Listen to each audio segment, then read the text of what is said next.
महावीर बजरंग बली जी अखाड़ा के इष्ट देव कहावे।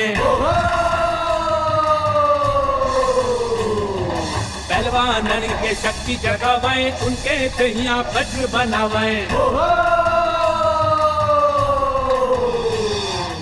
एक एक से दाव सिखावे, बड़े बड़े का धूल चटावे।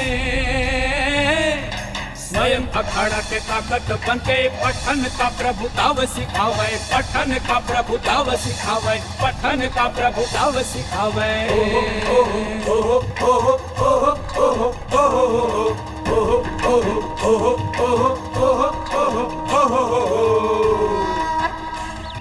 उठो। मैं नहीं उठ पाऊंगा मित्र। मुझ में उठने की शक्ति नहीं है।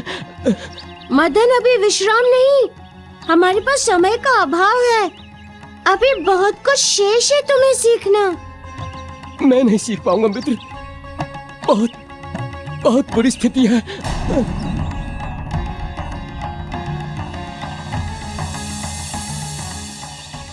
तो ठीक है, अगर तुम चाहते हो कि तुम्हारी बहन का ब्याह साहूकार से हो जाए तो अवश्य मत सीखो। तो ठीक है, अगर तुम चाहते हो कि तुम्हारी बहन का ब्याह साहूकार से हो जाए तो अवश्य मत सीखो। जितने समय तक विश्राम करना चाहते हो करो विश्राम। मैं भी देखता हूँ तू कैसे दंगल जीतता है और कैसे नहीं अपनी बहन का हाथ मेरे हाथ में देता है। याद रख अंधे, याद रख मेरी बारात तेरे ही घर आएगी। याद रख अंधे, याद रख मेरी बारात तेरे ही घर आएगी।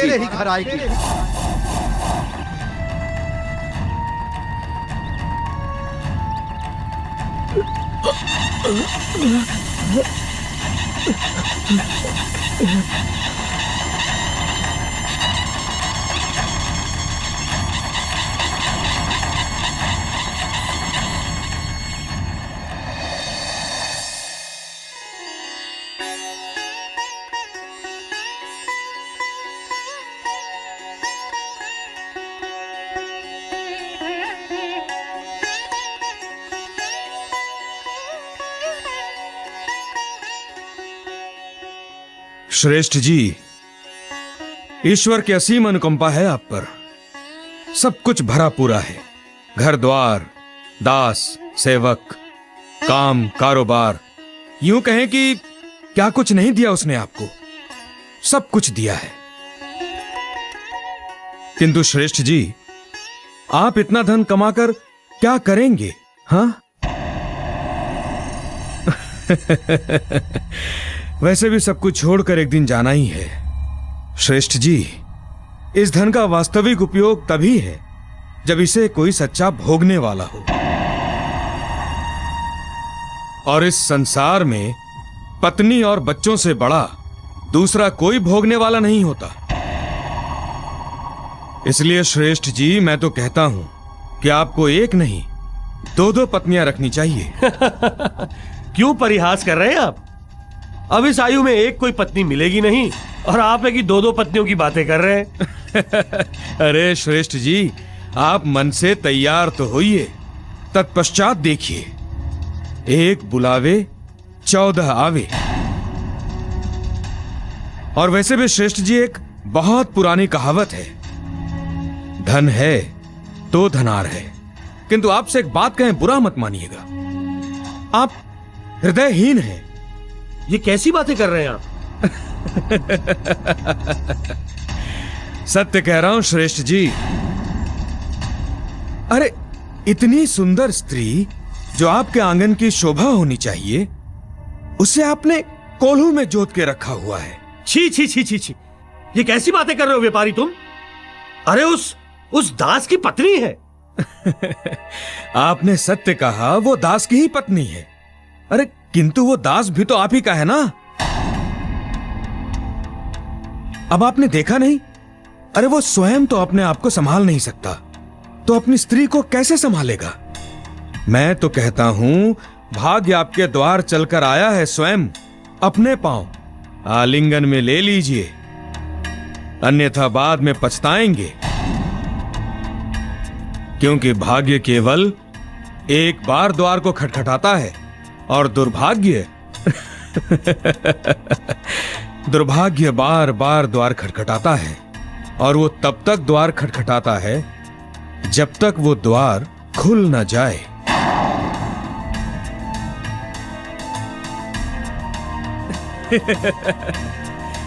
यही तो अंतर होता है व्यक्ति के भाग्य एवं दुर्भाग्य में। जो पहचान गया वो पार, और जो ना पहचाना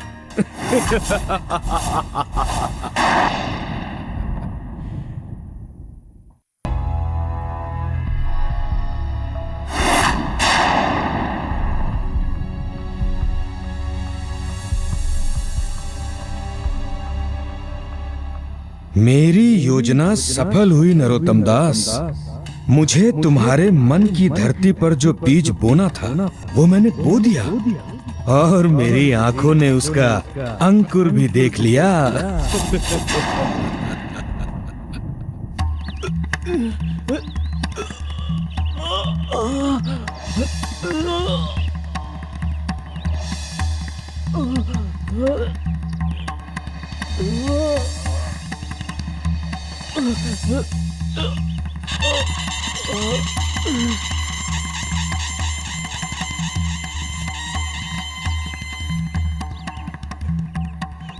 अभी यार कितने दंड बैठक कराओगे भाई? मेरे मित्र, ये दंड बैठक एक पहलवान का अमोघ अस्त्र होता है। इससे जांघों में शक्ति आ जाती है कि कोई भी अखाड़े में तुम्हें अपने स्थान से नहीं हिला सकता। समझ गया इसकी उपयोगिता, किंतु अभी और कितना? बस आज के लिए इतना पर्याप्त है। अब मैं तुम्हें ध्वनि अर्थात शब्द भेदने का ज्ञान दूंगा, क्योंकि ये तुम्हारे लिए अति आवश्यक है। इस शिक्षण पद्धति में मैं तुम्हें ध्वनि का संकेत दूंगा और उस पे तुम्हें अपनी प्रतिक्रिया देनी है।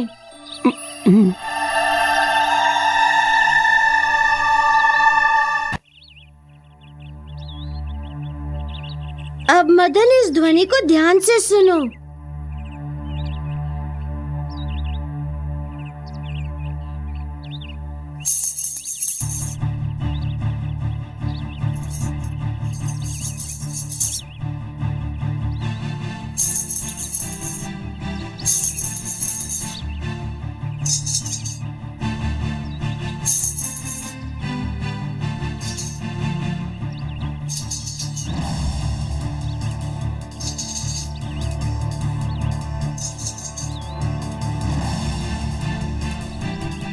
समझ गया, तुम ऐसे नहीं समझोगे।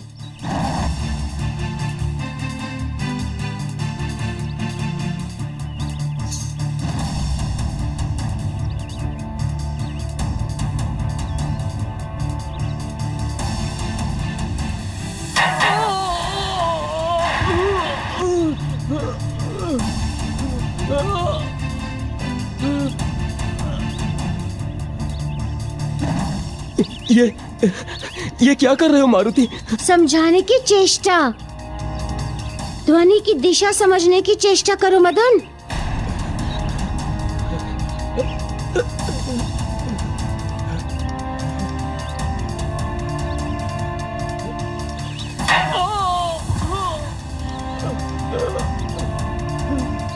क्या कर रहे हो मारुति? मुझे चोट लग रही है। वहाँ अखाड़े में इसी प्रकार की चोट लगेगी, इसी प्रकार पटकनी खाओगे यदि ध्वनि का ज्ञान नहीं सीखोगे। सामने वाला पहलवान इसी प्रकार मारेगा। तुम सही कह रहे हो मारुति। मैं अखाड़े में मार ही खाऊंगा। मुझे इस कुश्ती प्रतियोगिता में भाग नहीं लेना था। मैं अंधा हूं ना, ये खेल तो उनके लिए है जिनके पास आंखें हैं, और मैं अपने साथ साथ तुम्हारा भी समय एवं शक्ति दोनों बर्बाद कर रहा हूं।